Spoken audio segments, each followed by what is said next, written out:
إن الحمد لله نحمده ونستعينه ونستغفره ونعوذ بالله من شرور أنفسنا ومن سيئات أعمالنا من يهده الله فلا مضل له ومن يضلله فلا هادي له أشهد أن لا إله إلا الله وحده لا شريك له وأشهد أن سيدنا محمدا عبده ورسوله اللهم صل وسلم على سيدنا محمد وعلى آله وصحبه أجمعين أما بعد فيا معاشر المسلمين رحمكم الله أوصيكم ونفسي بتقوى الله فقد فاز المتقون اتقوا الله حق تقاته ولا تموتن إلا وأنتم مسلمون.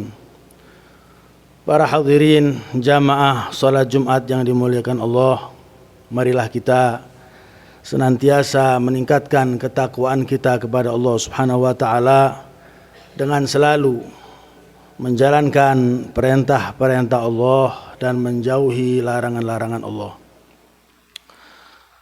Ma'asyiral muslimin rahimakumullah. Sebentar lagi bulan Ramadan akan meninggalkan kita. Kita sudah berada di penghujung daripada bulan Ramadan. Ini Jumat yang terakhir. Tidak terasa. Yang awal Ramadan kita harap-harapkan, kemudian sekarang kita sudah berada di awakhir Ramadan, di akhir-akhir bulan Ramadan.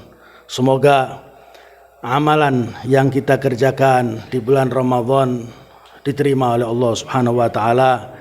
Semoga kita mendapatkan kelipatan gandaan daripada pahala dari Allah Subhanahu wa taala. Kita mendapatkan malam-malam Lailatul Qadar insyaallah. Ma'asyiral muslimin rahimakumullah. Urgubu Lailatul Qadar. Carilah malam-malam Lailatul Qadar. Ini malam-malam yang luar biasa. Kita sekarang berada di hari-hari yang super istimewa. Hari-hari yang banyak orang mencari, menunggu-nunggu hari-hari ini. Allah Subhanahu wa taala berfirman di dalam Al-Qur'an, wal fajr walayalin ashr. Kalimat layalin ashr yaitu malam-malam 10 hari, malam-malam pertama daripada 10 hari. Ini ada yang mengatakan yaitu malam-malam pertama daripada 10 bulan Al-Muharram. Juga ada yang mengatakan ini adalah malam-malam terakhir daripada bulan Ramadan. Tidak hari itu dibuat sumpah oleh Allah kecuali hal yang agung. Tidak Allah membuat sumpah suatu hari, suatu masa, apa saja yang digunakan sumpah oleh Allah pastilah itu sesuatu yang besar, yang agung. Maka marilah di hari-hari ini kita cari, kita benar-benar beribadah yang luar biasa. Kita habiskan waktu-waktu kita untuk mendapatkan ridha Allah, mendapatkan pahala yang banyak. Taubah kepada Allah Subhanahu wa taala. Yang punya dosa bertobat hari ini, hari-hari ini luar biasa. Semua ini ada hadis qudsi Rasulullah sallallahu alaihi wasallam. Beliau bersabda yang diriwayatkan dari Allah Subhanahu wa taala, "Qul ya ibna Adam." Ya, Allah Subhanahu wa taala berkata di dalam hadis qudsi, "Ya ibna Adam, lau balagat dzunubuka ananas sama." Kalau seandainya dosamu itu sampai kepada langit, ananas sama, fawq, dosa yang begitu banyak, Fumastaghfartani, kemudian kamu memohon ampun kepada aku, bertobat kepadaku, ghafartu laka wala ubali. Saya akan beri ampun dan saya enggak hiraukan apa yang kamu lakukan itu, enggak saya hiraukan. Yang penting sungguh-sungguh tekad bulat, enggak mau mengulangi lagi. Stop apa yang kita kerjakan daripada dosa tersebut, insyaallah Allah akan mengampuni. Tapi ada tiga hal yang dosa itu perlu pengampunan khusus, perlu taubat khusus, yaitu yang pertama uququl walidain, durhaka sama kedua orang tua. Seperti apa kita taubatnya kalau kita nggak minta ridho sama kedua orang tua kita? Ya nggak bisa. Seperti apa kita ahli ibadahnya kalau kita nggak diridhoi oleh orang tua kita? Ya mental, nggak diterima oleh Allah. Itu yang pertama. Yang kedua, al-musyahanah, yang saling berseteru, saling tidak sapa, saling nggak akur, saling di malam-malam yang mulia ini yang sebenarnya dia akan mendapatkan pahala yang besar, juga terhalang daripada hal tersebut. Bahkan kebiasaan para salafun sholihun, mereka ketika sudah masuk bulan Sya'ban mau masuk bulan Ramadan, itu mereka mendatangi satu sama lain, saling minta maaf, saling kalau ada salah, kalau ada ini. Tujuannya apa? Ketika masuk bulan Ramadan mereka sudah tidak ada sesuatu, tidak ada hal yang mengganjal di hati mereka, sehingga tidak saling tegur, tidak saling sapa. Yang terakhir yaitu riba, muamalah riba. Muamalah riba, entah itu utang piutang, entah itu bagaimana, alhasil yang merugikan orang, khususnya riba ini nggak ada dosa yang Allah Subhanahu wa taala mengumandangkan perang kepada pelakunya kecuali riba.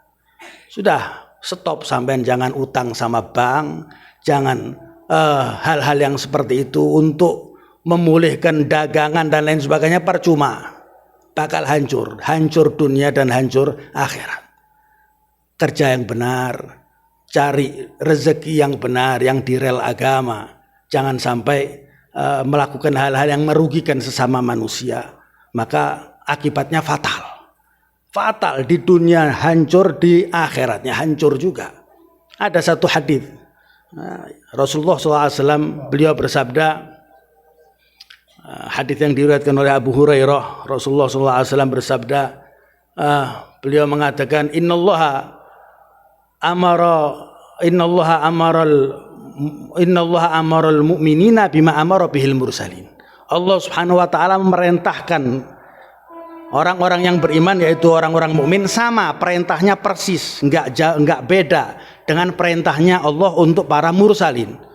Artinya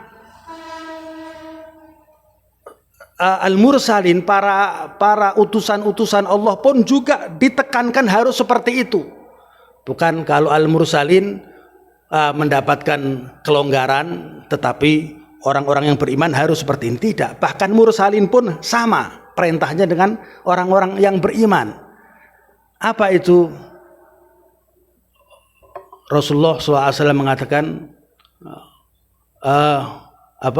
innallaha amarul mu'min bima amara bil muslimin, wa qala ta'ala ya ayyuhar rasul qulu minat thayyibati ma razaqnakum. Ya ayyuhar rasul, wahai para rasul, qulu minat thayyibat, makanlah hal-hal yang baik. Maksudnya apa? Cara mencarinya, cara mendapatkan dengan cara yang halal, cara yang diridhoi Allah, cara yang di rel agama, bukan cara yang dimurkai Allah, bukan cara yang di luar rel agama. Kulu minat thayyibati, baru wa'malu salihah, baru beramal soleh. Ini perintahnya Allah kepada para rasul. Cari rezeki yang benar, cara mencarinya, baru beramal soleh. Artinya apa? Amal soleh hebat tanpa menghiraukan cara mencari rezeki yang benar, muamalahnya sama orang hancur, nggak karu-karuan, percuma, nggak ada artinya. Sampai kalau nggak salah Ibn Abbas, beliau mengatakan, lau salaitum hatta sirtum kal hanaya wa sumtum hatta takunu kal autar lam yataqabbalallahu dzalika minkum illa biwara'in hajiz.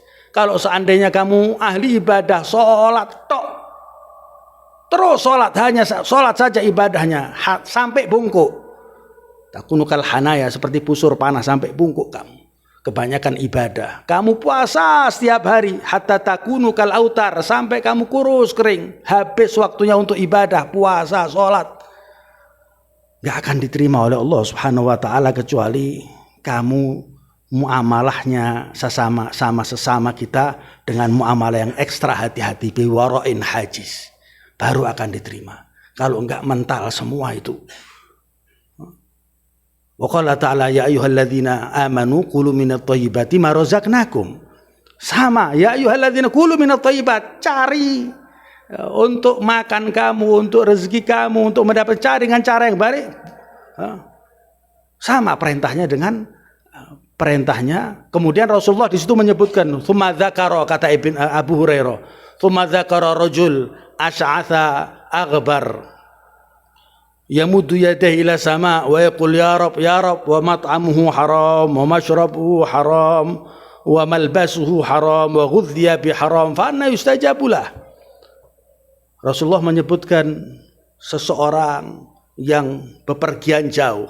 Ini orang ini perginya pergi ibadah, bukan pergi tamasya, tapi pergi ibadah dari tempat yang jauh untuk pergi haji. Di zaman itu perjalanan sangat sulit. Kendaraannya, tunggangannya binatang, debu luar biasa di gurun Sahara, panas yang menyengit. Kalau malam ya dingin luar biasa. Perjalanan dari rumahnya, dari kotanya menuju kota haram Mekah, sampai debu semua di badannya, di pakaiannya, rambutnya pun acak-acakan. Ini orang ini, kata Rasul, kondisi seperti ini kan di jalan Allah. Ya, berjalan di jalan Allah, ibadah luar biasa untuk mendapatkan ridha Allah, untuk mengamalkan ibadah haji. Seandainya dia meminta kepada Allah, labar, kata, dia akan pasti doanya dikabulkan oleh Allah. Kalau sudah kondisinya seperti itu, ini oleh Allah akan difasilitasi ijabah dakwah yang luar biasa. Minta apa saja akan diberi. Tapi ada penghalangnya, kata Nabi. Tapi orang ini sayang. Sebenarnya orang ini dakwahnya mustajab, tetapi sayang, kata Nabi, wa mat'amhu haram. Dia memperoleh hasil yang dimakan dengan cara yang tidak benar. Wa masyrabu haram. Demikian juga hasil yang untuk minumannya dengan cara yang enggak benar, hasil untuk mendapatkan pakaiannya dengan cara yang enggak benar. Bahkan ghudhiya bi haram. Dulu orang tuanya juga sama seperti itu, anak ini dikasih hasil daripada kerjaan yang enggak benar. Fa anna yustajabulah, kata Nabi, mana mau dikabulkan doanya oleh Allah Subhanahu wa taala. Jadi hati-hati kalau kita mau mengharapkan anak kita nanti jadi anak yang Masya Allah, anak yang soleh, maka dari mulai dini kita harus hati-hati untuk mencari rezeki, mendapatkan rezeki untuk makanan anak-anak keluarga kita supaya menjadi orang baik-baik. Kalau enggak, jangan disalahkan anaknya, karena orang tua juga peranannya besar untuk menjadikan anak ini seorang anak yang soleh. Akhir dari khutbah saya lihat hati-hatinya orang zaman dahulu. Jadi orang besar sulit, enggak gampang. Ada seorang yang bernama Dhannun al-Masri. Dhannun al-Masri ini biasa, orang yang baik, orang yang jujur, orang yang menuntut kebenaran akan disiksa dan ditangkap oleh pemerintah di zaman itu. Ditangkap, dipenjarakan, kemudian Dhannun al-Masri tidak mau makan, tidak mau minum di penjara tersebut. Karena dia tahu apa yang dipenjara ini dari pemerintah, apa yang dari pemerintah ini nggak benar. Sedangkan saya nggak akan masuk ke mulut saya, ke rongga mulut saya kecuali benar-benar halal. Sehingga beberapa hari nggak makan, nggak minum. Saudaranya perempuan dengar, langsung dia kerja, memintal benang, menenun, jahit dan lain sebagainya. Hasilnya diberikan oleh kakaknya. Dia masak dan lain sebagainya, kemudian makanannya dikasihkan oleh kakaknya. Tetapi saya nggak boleh masuk, nggak boleh ketemu. Sampai di depan penjara itu sudah dihadang oleh sipir, penjaga penjara, kemudian makanannya diambil, ya nanti saya sampaikan, kemudian diperiksa, kemudian diberikan kepada Dhannun al-Masri. Jadi nggak ketemu saudaranya itu. Ketika diberi oleh Dhannun al-Masri, nggak disentuh, diberikan kepada orang lain yang membutuhkan, dia tidak makan sampai beberapa kali, sehingga saudaranya pun dengar ternyata makanan yang selama ini dia susah payah memasak, mencari rezeki dengan cara yang halal, nggak dimakan sama Dhannun. Dihampiri Dhannun al-Masri, bagaimana caranya dia bisa ketemu dan dia marah. Dia mengatakan ini halal, makanan saya cari dengan keringat saya. letih saya memasakkan untuk kamu, halal kok kamu berikan. Danun al-Misri mengatakan, na'am kana halal. Ya, makanan ini asalnya halal dari anti, dari kamu, saudariku, halal, saya tahu persis. Walakin ja'ani ala tabak zalim. Dia mengatakan, tapi makanan ini sampai kepada saya disentuh dengan tangannya orang zalim. Bahwa saya tidak mau makan makanan yang disentuh sama tangannya orang zalim. Lihat hati-hatinya seperti dulu. Kenapa? Kok nggak mau? Naam, kata dia, asyar yasri kama annal barokah tasri. Barokah itu bisa mengalir. Lihat kita kalau ke orang-orang soleh minta didoakan, minta dipegang, minta disentuh, air dicium, ditiup, kemudian diberikan. Apa tujuannya? Barokah. Ada barokah yang mengalir di situ. Dan juga syar yasri. Kalau kamu ketemu orang jahat, kamu disentuh, kamu itu juga akan menularkan kejahatan. Dia maka nggak mau seperti itu. Hati-hatinya orang seperti itu. Orang-orang zaman dahulu jadi orang-orang besar. Sampai segitu untuk dirinya sendiri. Kalau kita ya jadi 10%-nya saja sudah untung. Kita hati-hati 10% itu sudah untung besar. Paling enggak kita hati-hati dalam muamalah. Sesama manusia, muamalah apalagi utang piutang, jangan sampai riba. Jangan sampai kita cari kekayaan, keuntungan dengan cara yang enggak benar. Bahkan malam-malam yang mulia seperti ini nggak akan diterima oleh Allah. Kita jungkir balik ibadah, semuanya akan ditolak oleh Allah. Nah, semoga khutbah saya yang singkat ini memberi manfaat kepada diri saya pribadi dan kepada para hadirin insyaallah. Inna hasanal kalam Kalamullahil malikil a'lam. Allah subhanahu wa ta'ala yaqul wa biqawli yahtadil muhtadun wa idza quri'al qur'anu fastami'u lahu wa ansitu la'allakum turhamun. A'udzu billahi minasyaitonir rajim. Bismillahirrahmanirrahim. Wal 'ashr. Innal insana lafi khusr. إلا الذين آمنوا وعملوا الصالحات وتواصوا بالحق وتواصوا بالصبر. بارك الله لي ولكم في القرآن العظيم.